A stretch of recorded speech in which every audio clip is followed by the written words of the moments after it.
I've been thinking about this for weeks. Not just building something, hiding something. A place no one would ever find unless they knew exactly where to look. The forest I've chosen is thick enough that sunlight barely reaches the ground. Old growth, massive trunks wrapped in moss. The kind of place where you could walk past something 100 times and never see it. I find the spot on the third day of searching. A hillside steep enough to dig into without hitting water, but not so steep that it'll collapse on me. The soil is firm, dark clay mixed with roots. Good drainage. The slope faces south, which means the interior will stay warmer. I stand there for a long time, imagining what it could be. Not just a hole in the ground, a real shelter. Hidden, warm, mine. I start with a simple test. I dig down 2 feet with a folding shovel just to see what I'm working with. The earth is dense but carvable. No bedrock close to the surface. That's what I needed to know. I mark the entrance with a pile of stones and head back to gather tools. This is going to take time. Day 1 of the real work begins before dawn. I carry in a pickaxe, a long-handled shovel, 2 buckets, and a handsaw. The air is cold enough that my breath fogs. I've chosen a section of the hillside that's covered in thick ferns and low bushes.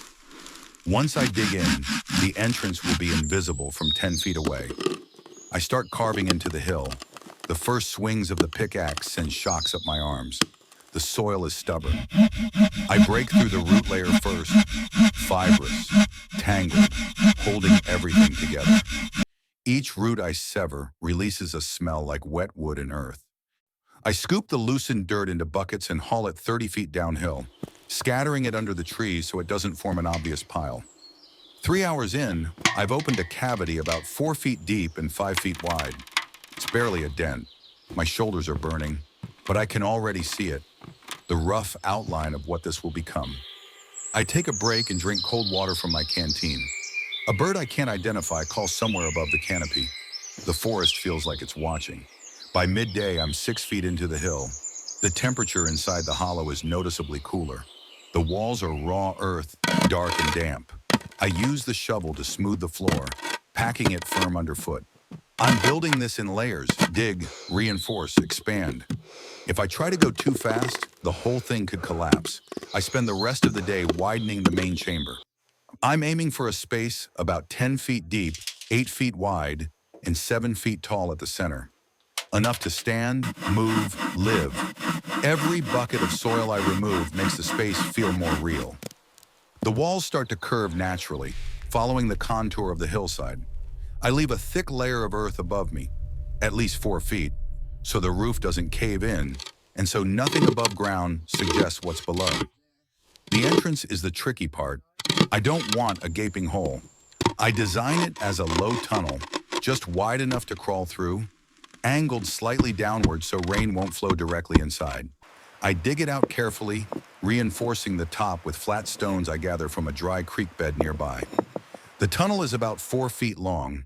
By the time I'm done, it's hidden behind a curtain of ferns. You'd have to be looking for it. Day 3. The main chamber is taking shape, but the walls are still vulnerable. I need to reinforce them before I go any further. I hike out to a section of forest where a storm brought down several trees last winter.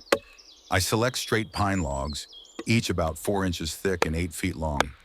I strip the bark with a hatchet. The wood underneath is pale and smooth, still slightly green. I drag the logs back one at a time.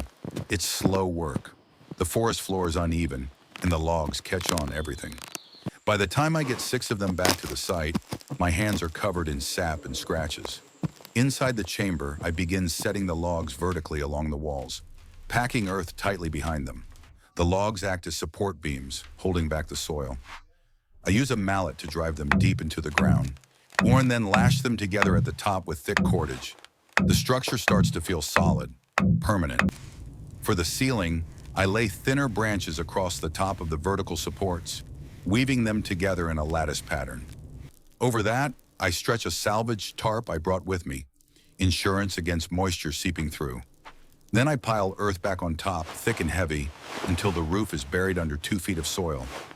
I pack it down with my boots, compressing it into a solid layer. When I crawl back inside and look up, the ceiling holds. No cracks, no sagging, just a solid roof of wood and earth above my head. The space is dark now, cut off from natural light. I'll fix that later. For now, I need to make it livable. Day 5. I start working on the heated bed system. This is the part I've been thinking about the most. In the old days, people heated their homes by running warm air or smoke under stone platforms. The heat would radiate up through the floor, keeping you warm all night without a fire in the room. I'm going to build something similar. I dig a narrow trench along the back wall of the chamber, about 2 feet deep and a foot wide. This will be the heat channel. At one end, I'll build a small firebox outside the shelter, disguised under rocks and logs. The heat and smoke will flow through the trench under the bed platform, then exit through a hidden chimney. I line the trench with flat stones, creating a pathway for the heat. The stones take forever to find and carry. I need them smooth and uniform so the airflow isn't blocked. I gather them from the creek bed, washing off mud and dirt, selecting only the best ones. Once the trench is lined, I begin building the bed platform. I set thick logs across the top of the trench, spanning from wall to wall. The logs need to be sturdy enough to support my weight, but spaced just enough to let heat rise through. I lay flat stones across the logs, creating a solid surface. The stones will absorb the heat and release it slowly through the night. I test the system before I seal anything. Outside the entrance, I dig a small firebox into the hillside, hidden under an overhang of roots and rock. I line it with stones and build a tiny fire using dry kindling. Smoke flows into the trench, travels under the bed platform, and exits through a chimney I've angled up through the hillside, disguised as a natural crack in the earth. The heat works. I can feel warmth radiating up through the stones. It's subtle at first, but within an hour, when the platform is noticeably warm to the touch, I let the fire die down and smile. This is going to work. Day 7. Now I need a kitchen. I can't cook inside the main chamber. The smoke would be unbearable. So I carve out a second, smaller chamber off to the side, connected by a short tunnel. This one is only about 5 feet across, just big enough for a fire pit and some storage. I dig the cooking chamber carefully, angling it so smoke will rise naturally. I build a stone hearth in the center, circling it with flat rocks to contain the fire. Above it, I construct a chimney using stacked stones, mortared together with a paste I make from clay and water. The chimney runs up through the earth and exits far enough from the main entrance that the smoke disperses into the trees before anyone could see it.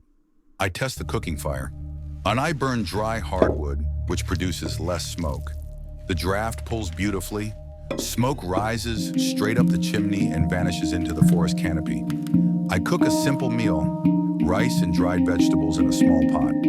The smell fills the chamber, warm and savory. I eat sitting on the stone floor, and for the first time, this place feels like home. Day 9. Now comes the comfort. I hike back to my truck and return with supplies. A foam sleeping pad, wool blankets, a small folding table, a battery-powered lantern, and a few cooking tools. I also bring bundles of dry grass and moss to insulate the walls. Inside the main chamber, I press the moss into gaps between the logs, sealing out drafts. I hang one of the blankets across the entrance tunnel to act as a door, blocking wind and trapping heat. I lay the sleeping pad on the heated stone platform and cover it with the other blankets. I set the lantern on the small table and switch it on. Warm light fills the space. The transformation is striking. What was a cold, dark hole in the ground now feels cozy, intimate. The stone walls absorb the lantern light and glow faintly. The air smells like earth and wood smoke. I sit on the bed platform, and the heat from the stone seeps into my legs. It's subtle, but it's there. Day 11. I add the final touches. I carve small shelves into the earthen walls, reinforcing them with flat stones. I store my food supplies there: dried beans, rice, canned goods, tea. I hang a few hooks from the ceiling beams for my jacket and tools. I bring in a clay jug for water and a small metal basin for washing. Outside, I disguise the entrance even further. I transplant ferns and small bushes around the tunnel opening, weaving their roots into the soil so they look natural. I scatter leaves and fallen branches over the disturbed ground. Within a day, the forest reclaims the site. You could walk right past it. I spend the first full night inside on day 12. I light the fire in the external firebox as the sun sets. Heat begins to flow under the bed platform. I cook a meal in the side chamber. Potatoes roasted over the fire, seasoned with salt and herbs I foraged nearby. I eat slowly, savoring every bite. When I crawl into bed, the stones beneath me are warm. Not hot, just warm enough to take the chill off. I pull the wool blankets over me and turn off the lantern. Darkness falls completely, the kind of darkness you only get underground. I lie there listening. There's no wind, no rain, no distant traffic, just the faint crackle of the fire outside and the settling of the earth around me. The shelter holds. The walls don't shift. The roof doesn't drip. Everything I built is working exactly as I imagined. I think about what this place represents. It's not just a survival shelter. It's proof that you can disappear if you need to, that you can carve out a space in the world that's entirely yours, hidden from everything and everyone. There's a comfort in that, a kind of freedom. Over the next few days, I refine small details. I notice a draft coming from one corner of the main chamber, so I pack it with clay. I add a second blanket over the entrance for extra insulation. I build a small rack in the cooking chamber to dry herbs and store firewood. When I also improve the heating system, I realize that if I keep a bed of coals burning overnight in the firebox rather than a full fire, the heat is more consistent. The stones stay warm for hours, radiating gentle warmth until morning. I experiment with different types of wood. Oak burns longest, pine lights fastest. One morning, I wake to the sound of rain. Heavy, steady rain drumming on the forest canopy above. I stay in bed listening. Not a single drop makes it inside. The roof is sealed. The entrance tunnel angles down just enough that water flows past it. The shelter is completely dry. I light the cooking fire and make tea. I sit cross-legged on the floor of the cooking chamber, holding the warm cup in both hands, watching the fire flicker against the stone walls. Rain or shine, I'm comfortable here, protected, hidden. I think about how long I could stay. Weeks easily, maybe months if I stockpiled enough food. The shelter is warm, dry, and invisible. No one knows it's here except me. That thought settles over me like the blankets on my bed, comforting and secure. On day 16, I decide to test the long-term livability. I commit to staying underground for 3 full days without leaving. I stock the shelves with enough food and water. I gather extra firewood and stack it in the cooking chamber. I bring in a few books and a journal. The first day is peaceful. I fall into a rhythm. Wake, stoke the fire, cook breakfast, read, cook lunch, rest on the warm bed, cook dinner, sleep. The heated bed system works beautifully. I sleep deeper than I have in months. The second day, I start to notice the details I missed before. The way the lantern light reflects off the moisture on the stone walls, creating a subtle shimmer. The way the smell of the earth changes as the shelter warms and cools. The way sound behaves underground. Muffled, intimate, like the whole space is whispering. By the third day, I feel completely adapted. The shelter isn't just livable, it's genuinely comfortable. I'm warm, fed, and rested. The only thing I miss is sunlight, but even that feels like a fair trade for the complete privacy and security this place offers. When I finally crawl out on the morning of the 4th day, the forest feels almost alien. Too bright, too open, too loud. I stand outside the hidden entrance, brushing dirt off my clothes and look around. There's no evidence of what I've built. The hillside looks exactly like every other hillside in this forest. I smile. And this is exactly what I wanted. Over the following week, I make occasional visits. I restock supplies. I repair a small crack in the chimney mortar. I bring in a thicker sleeping pad and a second lantern. Each time I crawl through that low entrance tunnel and emerge into the warm, dim main chamber, I feel the same quiet satisfaction. This isn't just a shelter. It's a secret, a backup plan, a place to disappear. I think about the people who will never know this exists. Hikers might walk over the roof without realizing there's a fully functional home beneath their feet. Rangers might patrol this section of forest and see nothing but trees and hillside. Even someone searching would have a hard time finding it. That's the beauty of building underground. You're not just building a structure, you're building an absence. Out of a place that doesn't exist on any map, doesn't show up in any photograph, doesn't announce itself to the world. I spend one final night inside before winter sets in. I light the firebox as the temperature drops, letting the heat soak into the stones.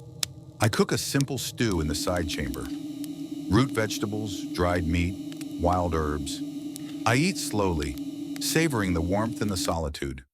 When I lie down on the heated bed platform, I think about what I've accomplished. I came into this forest with nothing but tools and an idea. I carved a home out of the earth itself. I built heating and cooking systems that work without electricity or modern materials. I created a space that's warm, dry, hidden, and entirely self-sufficient. The stones beneath me radiate gentle heat. The blankets trap warmth around my body. The shelter is silent except for the faint crackle of the fire outside and the settling of the earth. I close my eyes and let the darkness wrap around me. This is what I was looking for. Not just survival, not just shelter, but a place where I can exist completely on my own terms, hidden from the world, warm and safe and free. When I leave the next morning, I seal the entrance carefully. I pull the ferns back over the tunnel opening. I scatter fresh leaves. I erase my footprints. Within an hour, the forest reclaims the site completely. I walk away knowing that the shelter is still there, waiting. A secret carved into the hillside. A cozy, heated refuge that exists only because I imagined it and built it with my own hands, and no one will ever know.